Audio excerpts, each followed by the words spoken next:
Today the reading is from the last chapter in the Gospel of John, the 21st chapter. Actually, the 20th chapter looks like the last chapter, and the 21st looks kind of like an addendum. This was all written, 50 to 60 years after the events it describes. And Peter has been killed for many years, but his legacy of leadership is important and remembered. He was picked out by Jesus to be a leader. Jesus even nicknamed him Cephas, which means the rock. And sometimes we think maybe Jesus named him the rock because he was so thick-headed, but it was because he was steadfast and stubborn and was willing to go out on a limb sometimes when the other disciples didn't. Peter was the first to say that Jesus was the Messiah, the Son of the living God. When you live on a lake, people are often asking you, how's the fishing? Mark Twain said that golf is a nice walk, ruined. And sometimes fishing is a nice boat ride, ruined. But Peter had the reputation as a big fisherman. He has been seeing Jesus a few times, and some time passes, and then Peter and 6 other disciples have gone north about 80 miles from Jerusalem to the Sea of Galilee. I don't know what kind of shock level and PTSD they had about the events of Holy Week, but they have gone back to what is familiar and comfortable. You know, when you do what's familiar and comfortable, you're usually fairly successful, and it makes you feel confident and worthy. You know, you may have had an awful day, but if you pick up a crossword puzzle or a crochet or something, a book to read that you feel like you've done well, it does make you feel good. Well, this particular fishing expedition did not do that. They were frustrated after finding nothing all night. And Jesus appears again. You know, there really isn't a time or place in these stories that Jesus isn't. He's just as present when people run away as he is everywhere else. He's just as loving in the midst of failures as when we succeed. Jesus has no interest in drawing out our humiliation or maximizing our penalties. That's on us. It's our flawed theologies, our obsession with other people's failures. Sometimes it's like we need to rebuke and shame others to build ourselves up. Some psychologists came up with a little study where they determined some things about human nature, and one was they put a line of 2 coins, a nickel and a quarter, on a table, and another line that had 3 dimes and a quarter. And persons were asked, you can take one side of that, those coins. You can take the 3 dimes and leave a quarter, or you can take the quarter and leave a nickel.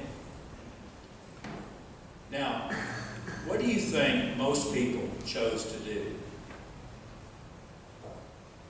They took the quarter. They could have had 5 more cents. But there only being 5 cents difference between them and the other person. If they take the quarter, there's 20 cents difference. An interesting comment on human nature. But Jesus doesn't have those human nature flaws or needs. He wants to reconcile with us. So Peter, who is out on the fishing boat trying to figure things out, sees someone on shore and realizes it's Jesus and can't wait for the boat to get there. He jumps in and swims. So we pick up the reading.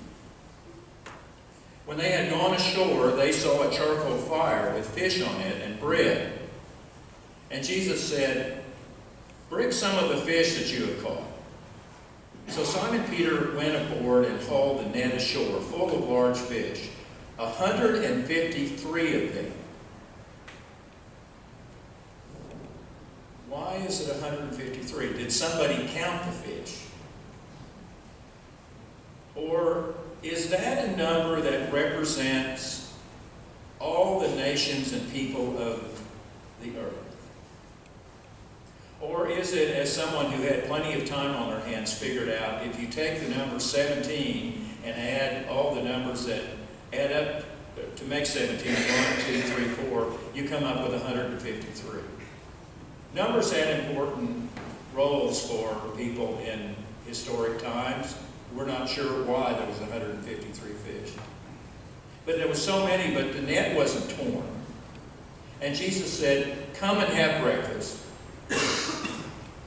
Now, they weren't real sure who this was, but they took the bread and he gave to them and did the same with the fish.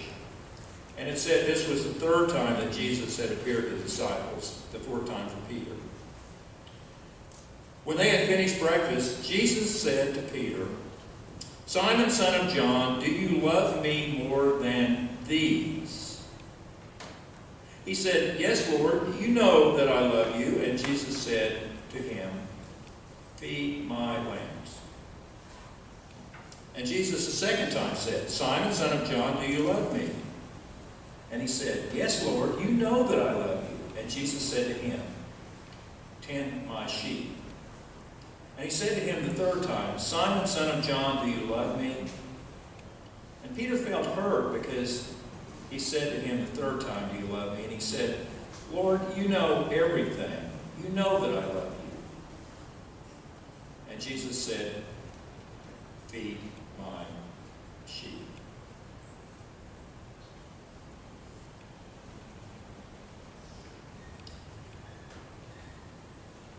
I wonder what life would be like if we offered the safety that Jesus offered his disciples.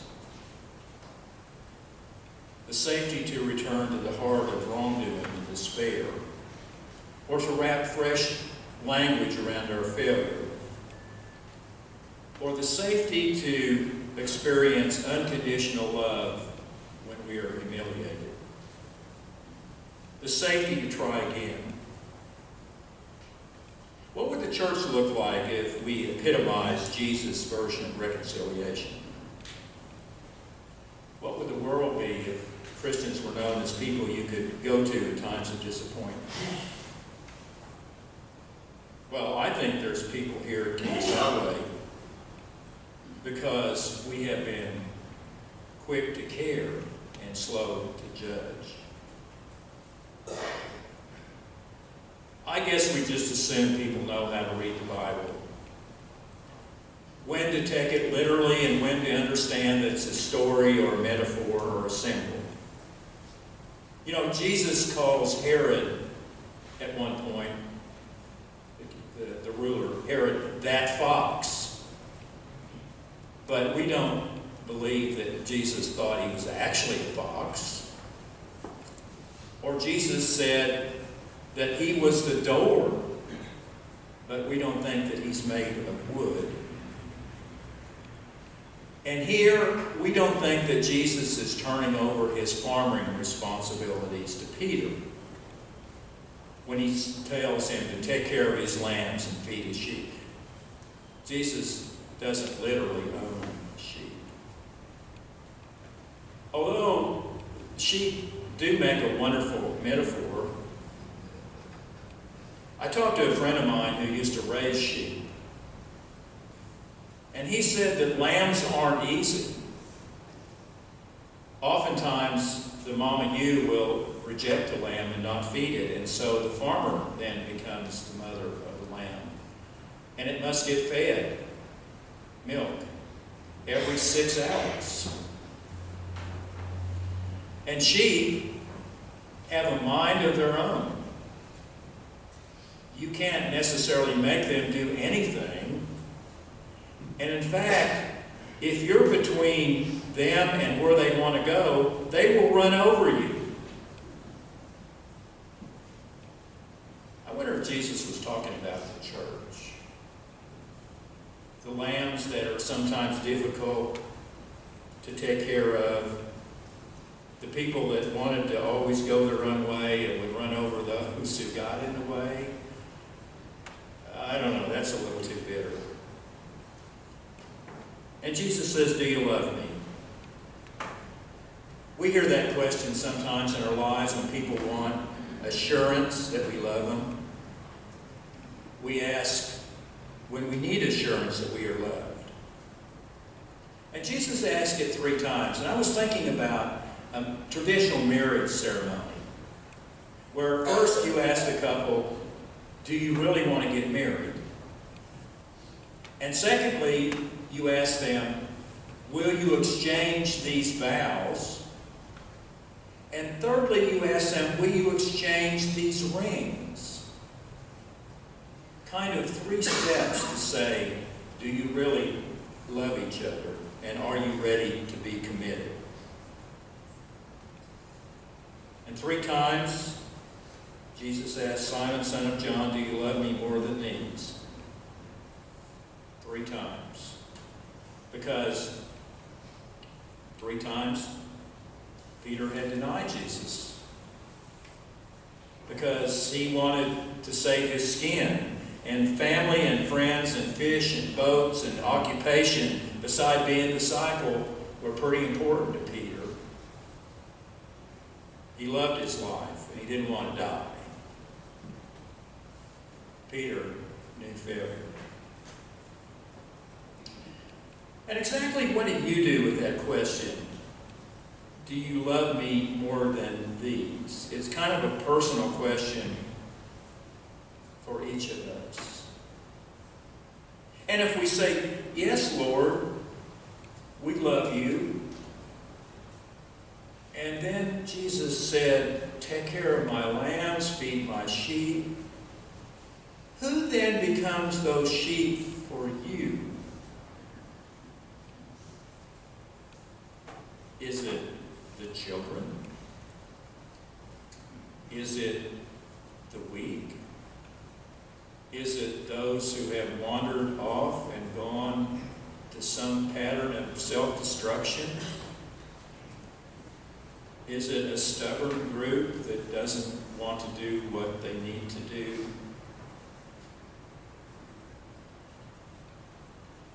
You know, we can't assume that what Jesus said to Peter is true for all of us, but is any of it true for you? And then Jesus says, truly, I tell you, when you were younger, you used to fasten your own belt and go wherever you wished. But when you grow old, you will stretch out your hands, and someone else will fasten a belt around you and take you where you do not wish to go. After this, he said to Peter, follow me.